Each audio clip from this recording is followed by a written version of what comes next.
여호수아 8장이 되겠습니다. 여호수아 8장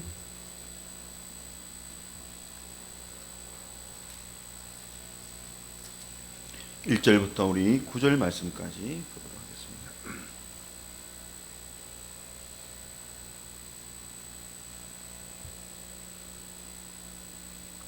구약성경 330쪽이 되겠습니다.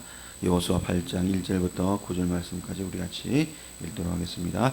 여호와께서 여호수아에게 이르시되 두려워하지 말라 놀라지 말라 군사를 다 거느리고 일어나 아이로 올라가라. 보라 내가 아이 왕과 그의 백성과 그의 성읍과 그의 땅을 다 내 손에 넘겨주었으니 너는 여리고와 그 왕에게 행한 것 같이 아이와 그 왕에게 행하되 오직 거기서 탈취할 물건과 가축은 스스로 가지라. 너는 아이 성 뒤에 복병을 둘지니라 하시니 이에 여호수아가 일어나서 군사와 함께 아이로 올라가려 하여 용사 3만 명을 뽑아 밤에 보내며 그들에게 명령하여 이르되 너희는 성읍 뒤로 가서 성읍을 향하여 매복하되 그 성읍에서 너무 멀리 하지 말고 다 스스로 준비하라. 나와 나를 따르는 모든 백성은 다 성읍으로 가까이 가리니 그들이 처음과 같이 우리에게로 쳐 올라올 것이라. 그리할 때에 우리가 그들 앞에서 도망하면 그들이 나와서 우리를 추격하며 이르기를 그들이 처음과 같이 우리 앞에서 도망한다 하고 우리의 유인을 받아 그 성읍에서 멀리 떠날 것이라. 우리가 그들 앞에서 도망하거든 너희는 매복한 곳에서 일어나 그 성읍을 점령하라. 너희 하나님 여호와께서 그 성읍을 너희 손에 주시리라. 너희가 그 성읍을 취하거든 그것을 불살라 여호와의 말씀대로 행하라. 보라 내가 너희에게 명령하였느니라 하고 그들을 보내매 그들이 매복할 곳으로 가서 아이 서쪽 베델과 아이 사이에 매복하였고 여호수아는 그 밤에 백성 가운데서 잤더라. 아멘. 오늘은 아이성을 점령시키는 하나님이라는 제목으로 말씀을 잠시 나누고자 합니다. 아이성을 점령하는 데는 여리고성보다 좀 더딘 절차를 가지게 됩니다. 왜냐하면 한 번 실패를 했고 또 재도전을 해서 성을 점령하게 되는데 오늘 이 본문을 보면서 우리에게 또 우리의 삶 가운데에 이 도전과 함께 실패가 일어날 때 실패의 원인이 뭔지를 한번 생각하게 하는 것과 또 다시 어떻게 해야 하나님의 능력이 나타나서 이 삶 가운데 승리할 수 있는지에 대해서 그 원리를 우리에게 제공해 주고 있는 말씀입니다. 본론적으로 들어가 보면 첫 번째 아이성을 공격했지만 실패를 합니다. 7장에 보면은 이 아이성을 공격했다가 참패를 하게 되고 또 36명의 아군이 전사를 하는 희생을 겪게 됩니다. 원래 하나님의 능력의 손길로 통하여서 성을 점령할 때는 결코 아군이 희생하는 일이 없다는 사실을 우리는 성경을 자꾸 읽어보면 알 수가 있습니다. 그런데 왜 아이성이 첫 번째 공격에서 실패를 했느냐? 여러분도 이 본문을 다 읽으셔서 아시겠지만 바로 그 원인이 세 가지가 있는 것을 우리는 볼 수가 있습니다. 첫 번째 원인은 뭐냐면 바로 7장에 나타나듯이 아간의 범죄입니다.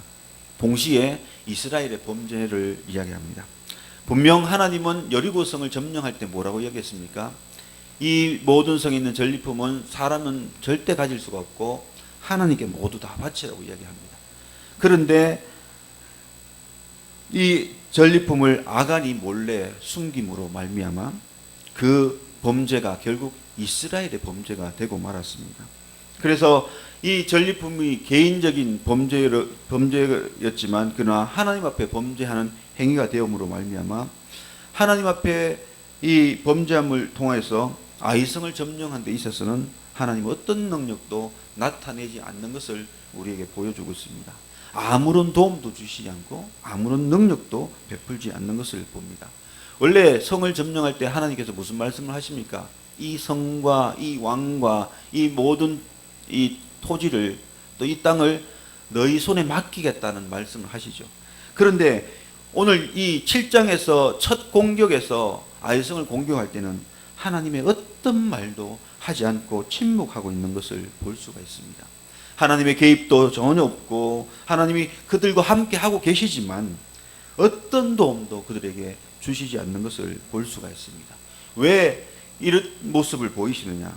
죄 가운데서는 하나님이 어떤 도움도 허락하지 않기 때문입니다. 이 이야기를 이사야 59장 1절 2절에서는 그 이유를 분명하게 말씀을 하고 있습니다. 여호와의 손이 짧아 구원하지 못하심도 아니요 귀가 둔하여 듣지 못하심도 아니라 오직 너희 죄악이 너희 하나님 사이를 갈라놓았고 너희 죄가 그의 얼굴을 가리어서 너희에게 듣지 않으시게 함이니라. 죄는요 하나님과 우리 사이를 갈라놓습니다. 그리고 아간의 죄와 이 이스라엘 범죄는 결국 하나님과 사이를 갈라놓고 막아놓았기 때문에 하나님의 어떤 능력과 어떤 은혜도 그들에게 흘러 들어가지 않게 되는 것입니다. 다시 말하면 하나님이 함께 하고 계시지만 그들의 범죄로 말미암아 하나님은 그들에게 어떤 도움도 주고 있지 않다는 사실을 분명히 보여주고 있는 것입니다. 이 죄가 해결될 때까지, 이 죄의 문제가 해결되어지고 이스라엘 백성이 거룩해질 때까지는 하나님은 어떤 도움도 주시지 않는다는 사실입니다. 광야의 40년의 삶에서도 이와 같은 일들은 그대로 반복되고 있습니다. 그들이 죄를 지었을 때는 하나님의 도움보다는 하나님의 징계가 임했고요. 그들이 회개하고 돌이킬 때는 하나님이 다시금 은혜를 베푸시고 다시금 그들을 더욱더 귀히 여기셔서 선한 길로 인도하시는 그 장면들을 우리가 볼 수가 있는 것입니다. 다시 말하면 죄는 하나님과 우리 사이를 갈라놓기 때문에 어떤 하나님의 도움도 일어나지 않는다는 것을 우리에게 보여주고 있습니다. 그래서 오늘 우리는 예배 시간마다 어떻게 합니까? 회개의 시간을 가지죠. 제가 회개의 시간을 이렇게 예배 순서에 넣었던 이유가 뭐냐면요, 바로 그 예배의 시간에 회개를 통하여서 하나님 앞에 다시금 회복되어져야만이 우리가 은혜를 누릴 수가 있고 우리가 기쁨을 다시금 누릴 수가 있는 것입니다. 그리고 그 가운데 하나님의 능력이 나타날 수가 있는 것입니다. 실패의 원인이 바로 이 죄 때문이라는 것이 첫 번째고요. 두 번째는 바로 교만함 때문에 그렇습니다. 여리고성을 점령하고 사기가 높았던 이 이스라엘 백성들이 하나님의 말씀이 없고 하나님이 침묵하는 가운데서도 그것을 눈치채지 못하고 아이성을 공격하는 일을 하게 됩니다. 이 자신감으로 나가는데 그 자신감은 이들에게 솔직한 자신감이 아니라 교만함이었습니다. 이들의 교만함을 확인할 수 있는 모습은 7장 3절에서 나타나는데 바로 뭐라고 이야기하냐면 소수로도 저들은 소수이니 우리가 2-3천 명만 올라가도 능히 이길 것이라는 그 이야기를 합니다. 아무리 작은 성이라 할지라도 하나님이 허락하지 않으면 절대로 성을 함락시키거나 점령할 수 없습니다. 왜냐하면요, 하나님의 이 전쟁은 숫자가 많고 적음이 있지 아니하고 하나님의 손에 달려있기 때문에 그렇습니다. 그래서 하나님이 허락하지 않으면요, 코딱지만한 성읍이라 할지라도 결코 점령할 수가 없는 것입니다. 하나님이 허락함이 되어져야만이 큰 성이든 작은 성이든 점령할 수가 있고 그 성을 무너뜨릴 수가 있는 것입니다. 바로 저들은 이 작은 군대만 보내도 이길 것이라는 이 교만함, 여리고성을 점령했는데 저 성도 점령하지 못할까 하는 이 교만함, 첫 번째 승리로 이제는 모든 전쟁에서 승리할 수 있다는 이 교만함이 결국 그들의 전쟁에서 실패하는 원인이 되고 말았습니다. 사랑하는 성도 여러분, 여리고성이 자기들의 힘으로 점령한 것입니까? 아닙니다. 결코 아닙니다. 여리고성을 점령한 것은 하나님의 은혜와 하나님의 능력으로 점령한 것이지 자기들의 힘으로 점령한 것이 아닙니다. 왜 엉뚱한 방법과 이해할 수 없는 방법을 여리고성을 점령하도록 하신 줄 아십니까? 바로 자기들의 능력이 아니라 하나님의 은혜로 점령되었다는 것을 알게 하기 위함이고, 결코 자기들의 힘이 아니고 결코 자랑하지 못하게 하기 위해서 유치한 방법, 결코 성을 무너뜨릴 수 없는 방법을 여리고성에서 허락하신 것입니다. 한 바퀴 돌고 7바퀴 돈다고 외친다고 성이 무너집니까? 그런 방법을 왜 주셨느냐면 그 방법은 그냥 순종하라고, 순종하면 하나님이 능력 베풀어 주실 거라고 알게 하시기 위한 것이지 내 힘으로 내 능력으로 그 성을 점령했다고 자랑하지 못하게 하기 위해서 그런 방법을 허락하신 것입니다.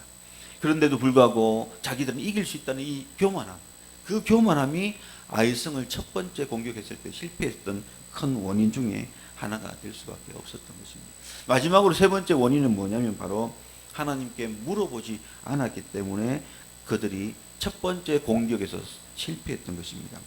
아이성에서 하나님이 어떤 이야기도 하지 않고 침묵하고 있는 가운데에 그들은 무엇을 의심해야 됩니까? 왜 하나님이 침묵하시지? 왜 하나님이 아무 말씀도 없으시?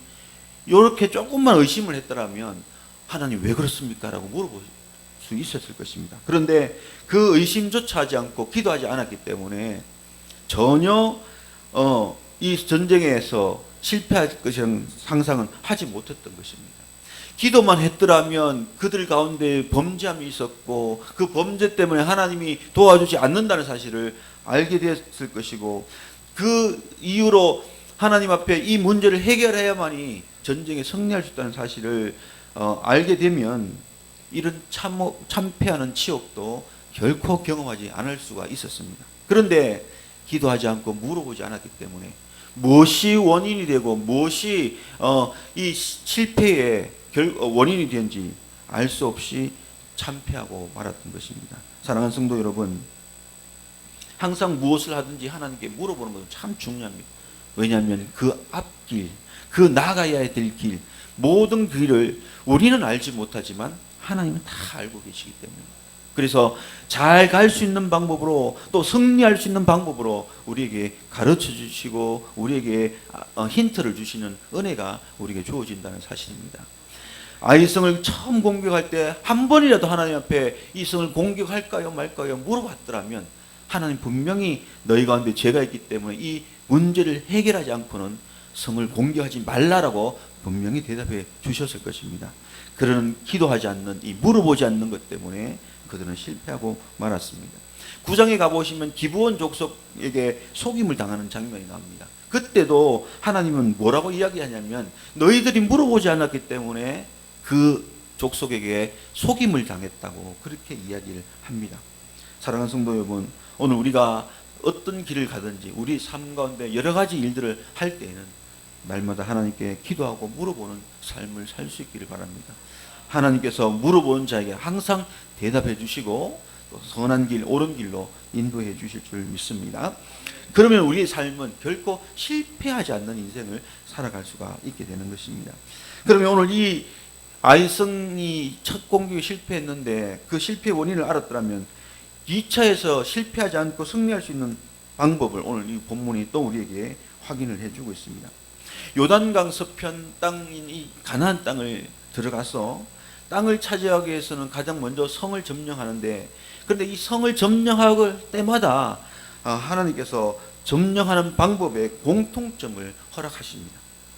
어떻게 이 성을 점령해 가는지, 이 성을 점령해 할 때마다 똑같은 방법을 하나님께서 보여주시는데 그 방법이 뭐냐면 바로 첫 번째는 어제 이야기했듯이 여리고 성을 점령할 때도 약속의 말씀을 주시는 것 같이 오늘 2차 공격, 오늘 8장을 읽었던 이 2차 공격에도 하나님은 말씀을 주십니다. 1절을 보시면은 이렇게 이야기하고 있죠. 여호와께서 여호수아에게 이르시되 두려워하지 말고 놀라지 말라. 군사를 다 거느리고 일어나 아이로 올라가라. 보라, 내가 이 아이 왕과 그의 백성과 그의 성읍과 그의 땅을 다 내 손에 넘겨 주었으니. 6장에도 보면요, 여리고성을 지나갈 때 2절에 그렇게 이야기합니다. 여호와께서 여호수아에게 이르시되 보라, 내가 여리고와 그 왕과 용사들을 내 손에 넘겨 주었으니. 내 손에 넘겨 주었으니라는 이 약속의 말씀을 변함없이 성을 점령할 때마다 하나님은 말씀을 하고 있다는 사실입니다. 오늘 또 이 아이성을 재차 공격할 때에 하나님께서는 이 약속의 말씀을 분명히 주고 있다는 것입니다. 하나님은 항상 승리할 때마다 우리에게 말씀을 먼저 주셔서 그 말씀을 붙들고 나가도록 인도하신다는 사실입니다. 왜냐하면 말씀대로 일들을 행하시는 하나님이시기 때문에 우리에게 말씀을 주십니다. 그래서 오늘 우리가 말씀을 붙들어야 될 이유가 바로 여기 있습니다. 전쟁에 승리하고자 하느냐 아니면 승리하지 않고자 하느냐, 그것은 말씀을 붙드느냐 붙들지 않느냐에 달려있기 때문에 그렇습니다. 하나님의 약속의 말씀을 붙드는 자는 승리하지만 붙들지 않는 자는 결코 승리할 수가 없습니다. 하나님의 말씀을 붙드는 자는 하나님의 능력을 경험하지만 하나님의 약속을 붙들지 않는 자는 결코 하나님의 능력을 경험할 수가 없다는 사실입니다. 그래서 오늘 우리가 무엇보다 우리의 삶에서 모든 이 삶의 일들 속에서 승리하려면 말씀을 붙들고 살아가는 삶이 되어야 된다는 사실입니다. 저와 여러분이 하나님 말씀을 날마다 붙들고 날마다 기억하고 날마다 그 말씀을 의식하고 살아가는 복된 여러분이 될 수 있기를 바랍니다. 두 번째로 이 아이성을 공격해서 승리할 수 있었던 것은 뭐냐면 바로 하나님이 그 다음에 약속의 말씀을 주신 다음에 뭘 주셨냐면 성을 점령할 수 있는 방법을 주십니다. 여리고성에서도 하루 한 바퀴, 또 둘째도 한 바퀴, 마지막 날 7바퀴 들고 외쳐라고 이야기했는데 오늘 이 본문에서는 뭐라고 이야기했냐면 복병을 두어라고 이야기를 해주고 있습니다. 이 바로 탁월한 지혜를 하나님께서 허락해 주고 있습니다. 여리고성을 점령할 때는 얼토당토한 방법을 주셨지만 오늘 본문에서는 이 아이성을 점령할 수 있는 탁월한 방법인 복병을 두라고 말씀을 하고 있습니다. 이 방법은 누구도 상상치 못한 방법을 우리에게 주신 것입니다. 하나님의 방법은요, 우리 사람의 방법은 많이 해봐야 수십 가지, 수백 가지밖에 안 됩니다. 그러나 하나님의 방법은요, 수천 가지, 수만 가지가 됩니다. 그 가운데서 우리 삶에 적절하고 참으로 탁월한 방법을 하나님의 지혜로 허락해 주신다는 사실입니다. 우리가 날마다 하나님 앞에 지혜를 구하고 은혜를 구하면요, 하나님은 때를 따라 우리에게 번뜩번뜩이는 지혜의 말씀들을 허락해 주시고 지혜의 방법들을 허락해 주십니다. 그것을 쫓아가면, 그 방법을 사용하면 우리는 승리할 수가 있게 되는 것입니다. 한 번은 교회 예배당에 우리가 이 예배당을 계약을 하고 이제 이곳에 이사를 오고 났어요. 한 달이 지났는데 이 밖에 있는 간판을 가져가지 않는 겁니다. 그래서 저거는 포기하고 가는 거구나 그렇게 생각하고 제가 이 간판 천을 이름이 옛날 이름이 되어 있으니까 이제 은혜로 교회랑 바꾸려고 이 간판 세로로 있는 것, 가로로 있는 것, 또 이 앞에 있는 글자까지 바꾼다고 제가 아는 장로님께 부탁을 드렸습니다. 그래가지고 이제 한 100만 원 이상을 들여가지고 천가리를 쫙 했어요. 하고 12호일쯤 지났는데 갑자기 여기서 이사 가신 목사님이 전화가 옵니다. 목사님 천가리를 하셨네요. 그러면서 제가 그 간판을 가져가야 되는데 그러면서 그 간판을 달라는 것입니다. 그런데 이 간판을 천가리를 이미 했고 해서 가져갈 수 없다고 하니까 그분이 그러면 우리도 간판을 다시 해야 되는데 돈이 많이 들 것 같습니다. 보상 차원에서 한 50%는 분담해 주셔야 되겠습니다. 그렇게 통보를 하는 거예요. 제가 그 이야기 들으니까 눈이 앞이 캄캄한 거예요. 100만 원 이상 들여가지고 했는데 또 100만 원 이상을 또 달라고 하니까 도저히 이게 어떻게 해야 될지 어찌 할지를 모르겠더라고요. 그래서 순간 기도하면서 하나님 지혜를 주십시오. 이걸 어떻게 해야 됩니까? 라고 기도하는데 번뜩이는 하나님이 지혜를 주십니다. 무슨 지혜를 주시냐면 복덕방에게 전화를 해보라는 이 마음이 딱 들어오는 거예요. 그래서 얼른 복덕방에다가 부동산에다 전화를 드렸습니다. 전출자가 간판을 달라고 보상을 해달라고 하는데 어떻게 해야 되냐고 그렇게 물었습니다. 그러니까 그 전화를 받은 분도 우리 사장님께 전화를 물어보고 답을 드리겠다고. 그래서 한 30분을 기다렸습니다. 근데 전화가 와서 하는 말이 뭐냐면 안 줘도 보상을 안 해줘도 된다고 얘기해요. 왜냐하면 계약이 종료되는 그날 이사를 갈 때에 모든 집기를 가져가야 되지 그 다음 날부터는 그 집기를 가져가지 않으면 포기한 걸로 알고 있기 때문에 법적으로 전혀 보상해 줄 필요가 없다고 그렇게 말을 합니다. 그래서 저는 안도의 한숨을 쉬고 그런데 또 마음에 어떤 생각이 들었냐면 확인을 또 더 해봐야 되겠다는 생각이 들어서 3번까지는 이 확인을 해야 내가 마음을 놓고 결정을 하겠다 싶어서 또 아는 사람을 찾았습니다. 이번엔 누굴 찾았냐면 제가 예전에 섬겼던 교회 권사님 한 분, 그분이 이 상가를 많이 가지고 계신 분이고 계속 상가를 불려가고 계신 분인데 이 부분에 있어서 너무나 잘 아셔서 제가 그분한테 전화를 드렸습니다. 갑자기 생각이 나더라고요. 그래서 권사님 이렇게 됐습니다. 어떻게 해야 됩니까? 라고 물으니까 막 고함을 치면서 그 사람 미친 사람이라고. 그럼 절대로 주지 말고 보상할 필요 없다고. 법적으로 전혀 하자 없으니까 절대 보상하면 안 된다고 그렇게 이야기하는 거예요. 그래서 보상을 안 해줘도 되겠구나. 또 한 번 더 확인하고 싶어서 제가 시청에 있는 무료 법률 자문단에게 통화를 했어요. 거기서 전해서 이렇게 해서 이렇게 됐으니까 어떻게 해야 되냐고. 그 사람이 가만히 생각하더니 전혀 보상해 줄 필요가 없다고, 안심하라고, 이미 그날에 가져가지 않으면 이것은 폐기해도 되고 또 이것을 재사용해도 아무 상관없으니까 보상 절대 해주지 말라고 그렇게 이야기를 합니다. 그 이야기를 듣고 나서 이제 그 목사님께 전화를 걸어서, 목사님, 이 간판은 보상해 줄 필요가 없다고 합니다. 법적으로도 아무 하자가 없으니까 목사님도 알아보시고 알아서 하십시오라고 하면서 전화를 끊었습니다. 막 젊은 목사가 그러면 되냐고 막 따지긴 하더라고요. 그래도 저는 확신을 갖고 3번을 확인했기 때문에 저는 보상해 주지 못합니다 라고 딱 그러고 전화를 끊었습니다. 그리고 나서 이 모든 문제 깔끔하게 해결되고 더 이상 전화하거나 보상비 50%를 달라거나 하는 이야기가 없었어요. 기도하는 가운데 하나님이 주시는 지혜, 그것을 순종하고 따라했더니 하나님께서 이 해결의 문제를 다 열어주신 거예요. 처음에는 까마득했습니다. 이 보상해줘야 되는 이 문제 때문에 저는 잘 알지 못하잖아요. 제 생에 처음으로 상가를 구입하고 상가를 매매하고 계약을 해가지고 아무것도 모르는 사람인데 그런 일이 닥치니까 도저히 어떻게 해야 될지 모르겠더라고요. 하나님이 주신 지혜로 그 모든 것을 은혜롭게 넘어갔습니다. 바로 이것입니다. 바로 하나님께서 약속해 주신 말씀과 함께 하나님이 주시는 지혜로 이 성을 감당할 때에 오늘 아이성을 재차 공부하기 위해서는 승리하는 은혜, 또 점령하는 은혜를 경험하게 되는 것을 봅니다. 사랑하는 성도 여러분, 오늘 우리가 승리할 수 있는 삶을 살 수 있는 것은요, 하나님의 말씀을 붙드는 것. 두 번째는 하나님께 지혜를 구하고 그 방법을 구할 때 하나님께서 주신 지혜를 따라가면 항상 이기고 승리하는 삶을 살아갈 수가 있습니다.